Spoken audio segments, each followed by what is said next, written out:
C'était le titre du journal Les Échos le 27 septembre dernier. 3 millions de chômeurs, la France sous le choc. Le quotidien économique rappelant que le nombre de sans-emploi n'était qu'à 200 000 du record, si l'on peut dire, de 1993 en la matière. Face à la situation, le gouvernement a ranimé un dispositif d'emploi jeune administré sous la forme des contrats d'avenir, lancé un original contrat de génération et donné le signal, dans le cadre d'une négociation paritaire, à la refonte d'un marché du travail qui pourrait être à la fois plus sécurisé et flexible. Pour en parler, j'ai invité le représentant d'EFO à cette table de négociation, Stéphane Lardy, secrétaire confédéral en charge de l'emploi et la formation professionnelle, afin de tenter d'aller plus loin, dépasser les clivages et voir quelle réforme du marché du travail pourrait faire l'objet d'un consensus gagnant-gagnant. Bonjour Stéphane Lardy. Bonjour. Merci d'avoir accepté l'invitation de Xerfi Canal. Je le disais, pas loin du record, à 200 000 en quelque sorte, de 1993. Vu le rythme actuel, on pourrait peut-être, d'ici la fin de l'année, dépasser le record de 1993. On sait que les chiffres ne traduisent qu'avec retard les mouvements de restructuration, et Dieu sait s'ils sont nombreux en ce moment. Ils sont extrêmement nombreux. Et je rappelle que pour que le chômage baisse dans ce pays, il faut à peu près 1,5% de croissance. Donc nous en sommes loin. Ça fait plus de 15 mois que le chômage augmente dans ce pays. Donc malheureusement, comme vous l'avez indiqué, on peut s'attendre bien évidemment à une montée du chômage. Vu les prévisions de croissance pour 2013, nous craignons à Force ouvrière que le chômage augmente de toute façon, assez spectaculaire, tout en sachant que les chiffres que vous avez cités, ce sont les gens qui s'inscrivent à Pôle emploi. Or, on sait qu'il y a un certain nombre de chômeurs qui, n'ayant pas d'indemnisation, ne s'inscrivent pas à Pôle emploi. Donc le nombre de chômeurs est malheureusement largement au-dessus de 3 millions. On les estime à 800 000 environ dans notre pays. Alors ce que je vous propose, c'est que nous regardions...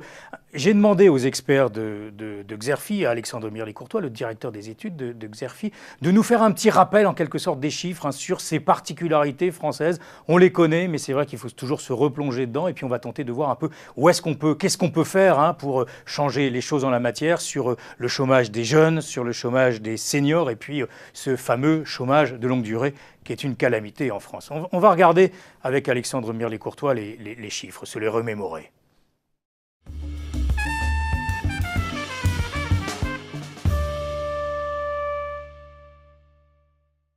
L'un des traits caractéristiques de la France, c'est d'abord une base d'emploi marchand étroite. Là où pour 100 Allemands en âge de travailler, 73 sont effectivement en emploi, ils ne sont que 64 en France. Cette faible mobilisation est le fait des plus jeunes et des seniors. Car entre 25 et 55 ans, la mobilisation est plutôt supérieure à la moyenne. Cette rareté relative des emplois participe au maintien d'un taux de chômage élevé. Néanmoins, il est vrai que la crise a plutôt amélioré la position relative de la France. Alors qu'elle faisait partie des plus mauvais élèves des pays développés à la veille de la crise, la France se rapproche aujourd'hui d'une position médiane. Le chômage a plutôt moins augmenté en France. Cela confirme ainsi qu'elle est un pays à ajustement lent de l'emploi, à la hausse comme à la baisse. En revanche, sans être au chômage au sens strict, grand nombre de personnes se trouvent en situation de sous-emploi involontaire. Si l'on tient compte de ce halo du chômage, la France connaît un niveau record de chômeurs depuis 1997.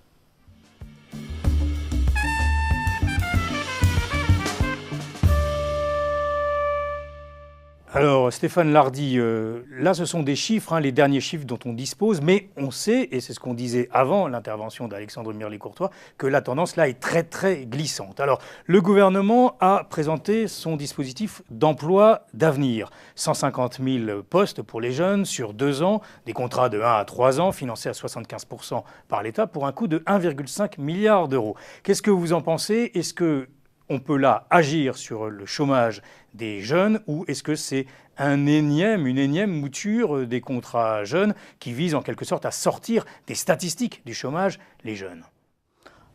Bien évidemment, ce sont des contrats aidés, vous l'avez indiqué, 75% de prise en charge par l'État. Donc je ne pense pas que l'objectif soit sortir forcément des gens des statistiques du chômage.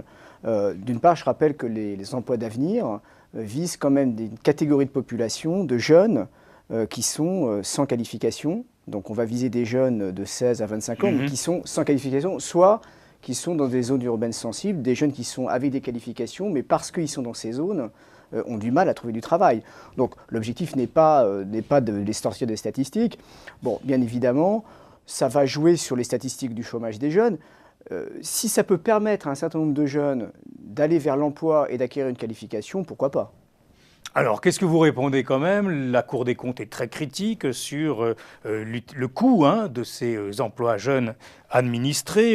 Est-ce qu'il vaut mieux pas quand même essayer de rester sur des allègements de charges plutôt que sur des emplois subventionnés? Je regardais un peu les chiffres. Le coût annuel d'un contrat subventionné dans le secteur non marchand est 2,5 fois plus élevé que dans le secteur marchand par les allègements de charges, 25 000 € contre 10 000. Après, je ne sais pas ce que fait la Cour des comptes, comment elle arrive à cibler le financement des emplois d'avenir, puisque par définition, on ne le saura qu'à la fin de la mise en place des 150 000 emplois d'avenir. Donc, on peut penser que ça va coûter effectivement un peu plus de 1 milliard.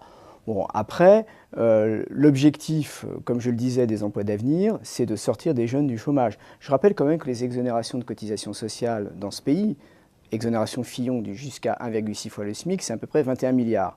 L'ensemble des exonérations de cotisations sociales, donc contrat d'apprentissage, contrat de professionnalisation, c'est 30 milliards d'euros. Si vous faites le rapport avec le nombre de chômeurs, bon, on peut se poser la question de l'efficacité des exonérations de cotisations sociales au regard de l'objectif qu'on a signé à ces exonérations. On a, comme vous l'avez évoqué, plus de 3 millions de personnes qui sont à la recherche d'un emploi à taux plein et qui ne travaillent pas du tout.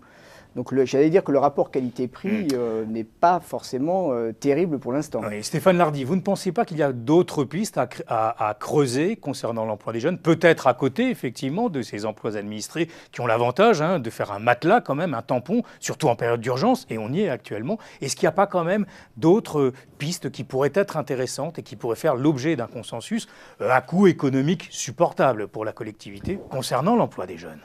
Enfin, je pense que le problème que nous avons sur l'emploi des jeunes dans ce pays, vous l'avez évoqué, je pense que l'emploi des jeunes n'est pas forcément la problématique du chômage des jeunes, qui est structurelle et qui existe depuis plusieurs décennies dans ce pays. Donc on peut avoir une problématique d'adéquation entre notre système de formation initiale, où lorsque vous êtes salarié, vous formez à des postes ou à l'évolution de vos compétences, avec les besoins notamment actuels et futurs du marché du travail, du besoin des entreprises.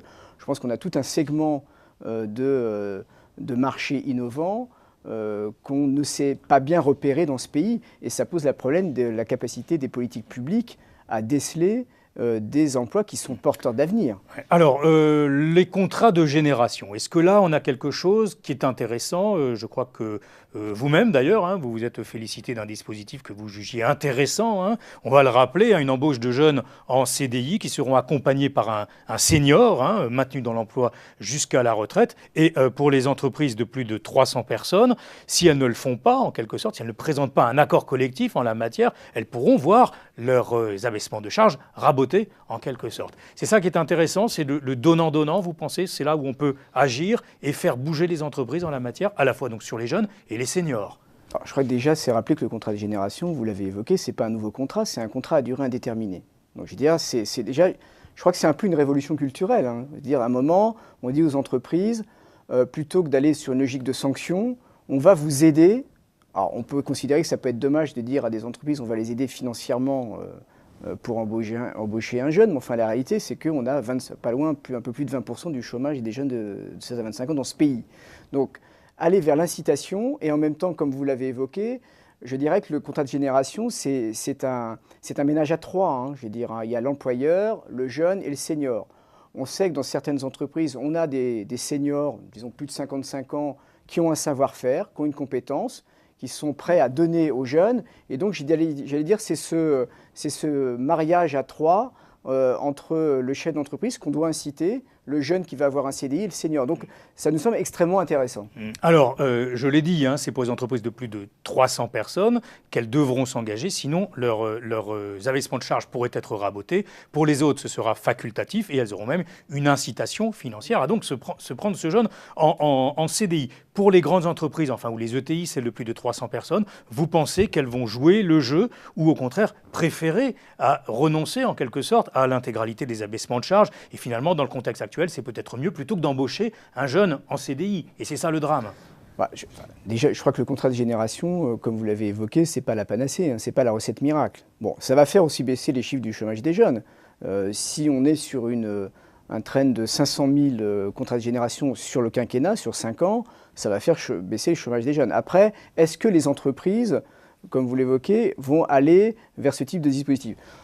Moi, je considère qu'il y a un certain nombre d'entreprises qui ne vont pas y aller, certaines branches qui ne vont pas y aller parce qu'elles utilisent d'autres types d'accès des jeunes à l'emploi, type contrat d'apprentissage, contrat de professionnalisation. Donc je ne suis pas sûr que ces branches professionnelles, type bâtiment, qui ont une grande tradition d'apprentissage, aillent vers le contrat de génération. Par contre, si ça peut inciter... Moi, je pense que le contrat de génération, c'est aussi une révolution culturelle.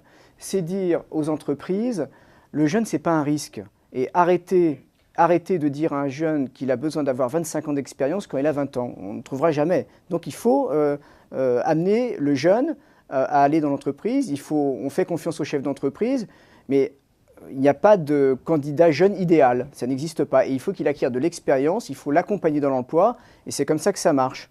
Alors, en finir avec la dualité CDI-CDD. C'est une vieille ancienne et qu'évidemment que vous, les syndicats, vous êtes en faveur de ce mouvement. Mais alors, qu'est-ce que vous répondez? Vous avez toujours l'air d'être un peu réticent quand on vous le propose, en échange, en quelque sorte, de droits qui augmenteraient en fonction de l'ancienneté du salarié. Hein.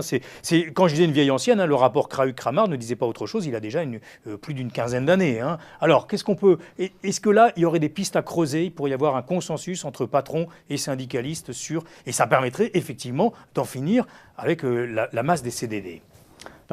Déjà, il faut savoir ce qu'on entend par la fin de la dualité contrat à durée indéterminée, contrat à durée déterminée. L'idée d'aller tous vers un CDI, oui, idéalement. C'est magnifique, c'est un monde idéal.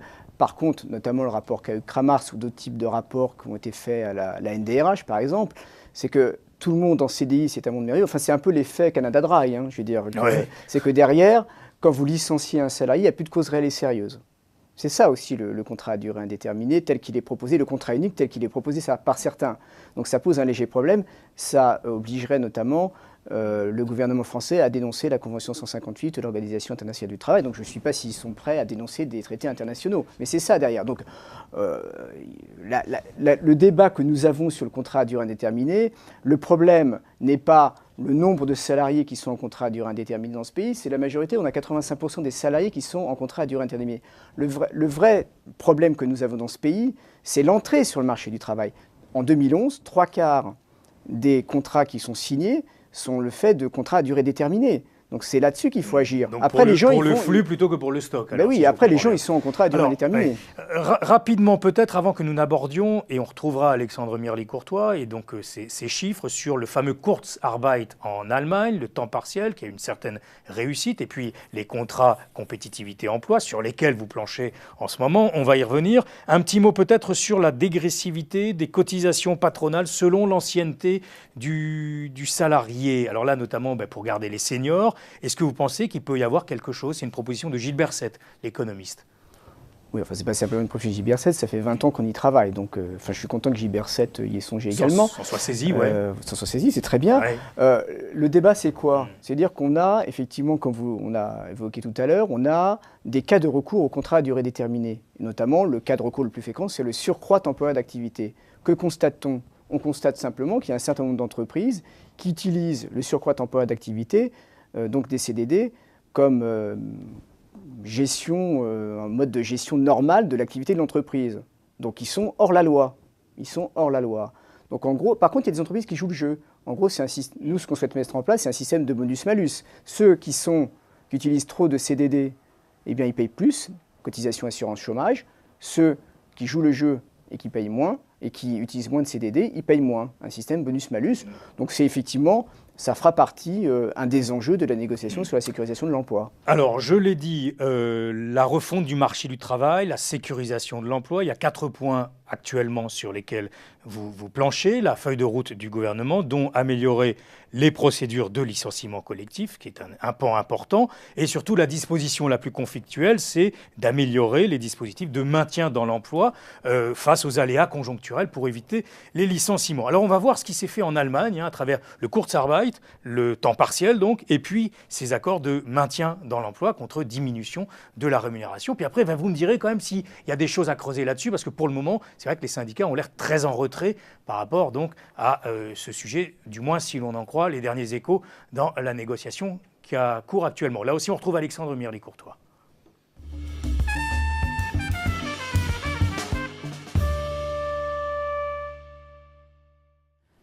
La rareté de l'emploi en France contraste avec la capacité allemande à créer ou à protéger l'emploi, même en temps de crise. L'emploi en Allemagne a atteint un nouveau record au plein cœur de la crise, franchissant pour la première fois la barre des 41 millions. Comment l'Allemagne, qui a connu en 2009 un effondrement sans précédent de son PIB, est-elle parvenue à cette performance? Elle le doit notamment à 2 armes négociées dans le cadre d'accords d'entreprise. Premièrement, le chômage partiel, le Kurzarbeit, amortit les fluctuations de l'emploi et protège les compétences. Plus d'1 million de salariés en moyenne ont bénéficié de ce dispositif de chômage partiel renforcé dans plus de 49 000 entreprises en 2009. Deuxièmement, les accords de maintien dans l'emploi conclus par les syndicats et l'employeur permettent des baisses transitoires des salaires et de la durée du travail contre la garantie de ne pas licencier. Le maintien de l'emploi en Allemagne, en 2009, s'explique à 40% par ce système. En France, la négociation sur la réforme du marché du travail, qui a commencé le 14 septembre, s'attaquera au sujet.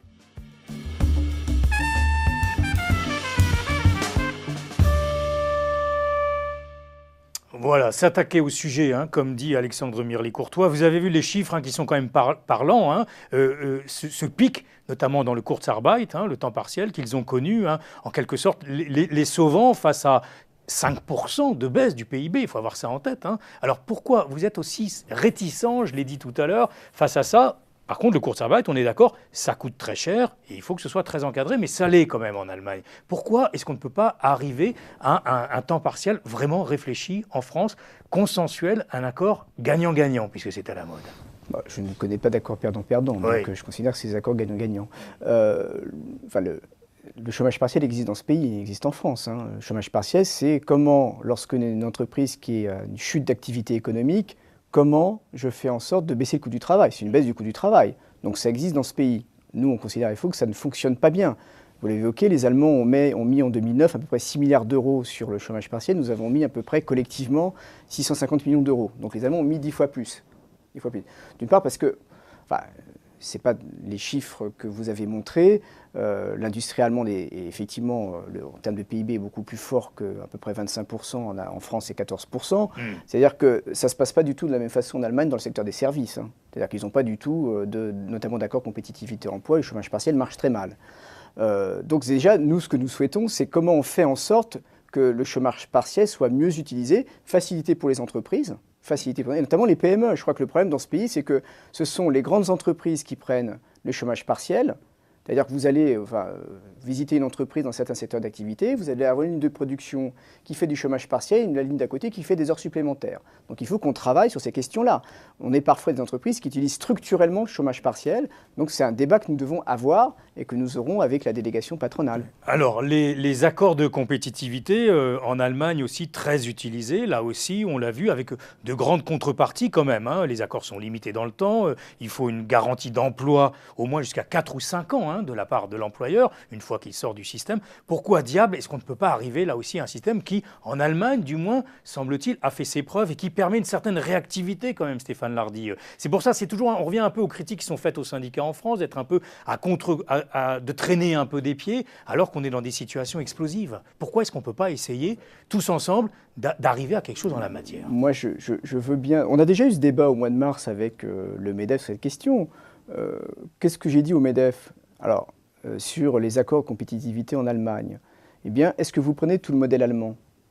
C'est ça le débat. Oui, ils ont un peu botté en touche. Et bien sûr, parce que l'ensemble du modèle, vous prenez tout le modèle allemand, nous on prend. Ça s'appelle la codétermination, conseil d'entreprise. Ou la cogestion, oui. Ou la cogestion. Je préfère la codétermination. Je ne pense pas que ce soit la cogestion, mais bon, peu importe. Conseil d'entreprise à partir de 5 salariés. Droit de veto des comités d'entreprise.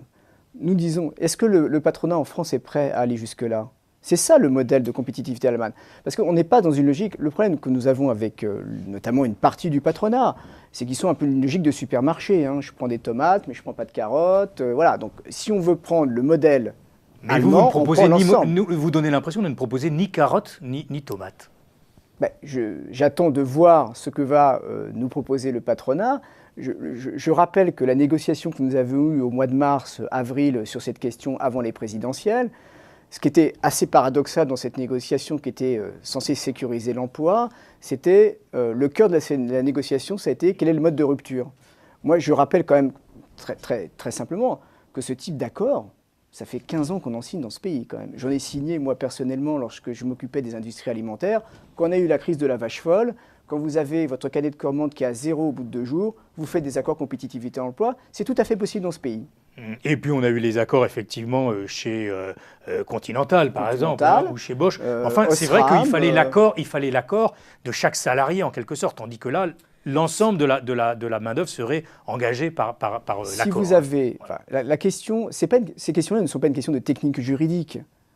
Si vous avez un contenu qui a du sens pour les salariés, vous n'aurez pas de problème d'accord des salariés. Ils prendront l'accord, les salariés. Donc c'est un problème de contenu qualité. Il ne faut pas la raconter des cracks aux salariés. C'est-à-dire quand ça ne va pas, il ne suffit pas de dire on va garantir l'emploi. J'ai eu des cas où effectivement il faut dire la vérité aux gens et dire on va essayer de passer le cap et quand ça ne passe pas, eh bien il faut leur dire. On va conclure, Stéphane Lardy. Est-ce qu'il peut y avoir quand même une flexibilité aujourd'hui de gauche, une flexibilité à la française en quelque sorte, qui soit un subtil équilibre, et puis avec des syndicats qui diraient banco sur ce sujet-là? Mais alors je me permettrai pas de dire qu'il y a une flexibilité de gauche ou de droite. Vous allez revenir encore une fois sur vos arguments, j'ai bien compris. Je dis simplement que la flexibilité, ça fait 30 ans qu'on en fait dans ce pays. Regardez, nous, on a bien étudié les dispositions réglementaires, notamment sur le temps de travail. On n'est plus en 1980, on est en 2012. Vous avez beaucoup d'entreprises qui font de l'annualisation du temps de travail, les forfaits jours, les cadres autonomes, flexibilité sur la négociation collective avec la possibilité de déroger aux accords de branche, flexibilité sur les rémunérations. Je pense qu'on a un arsenal législatif, réglementaire et conventionnel, parce que les syndicats s'adaptent, ils signent des accords. Hein. Quand vous signez l'annualisation du temps de travail, c'est bien un accord de flexibilité. Mais aller plus loin, faire un choc ou une trajectoire, pour reprendre les propos de M. Ayrault, et donner l'impression que tout le monde se retrousse les manches, patronat comme syndicat, face à effectivement des aléas, des trous d'air conjoncturels qui sont massifs aujourd'hui dans notre pays. Nous avons déjà des dispositifs. Je rappelle que Jean-Marc Ayrault a dit lors de la conférence sociale que les accords compétitivité étaient derrière nous. Bon, merci à vous d'avoir été mon invité, Stéphane Lardy, donc pour parler sans phare, espérons-le, voir un peu où est-ce qu'on peut avancer sur ces questions d'emploi dans notre pays. Merci. Merci.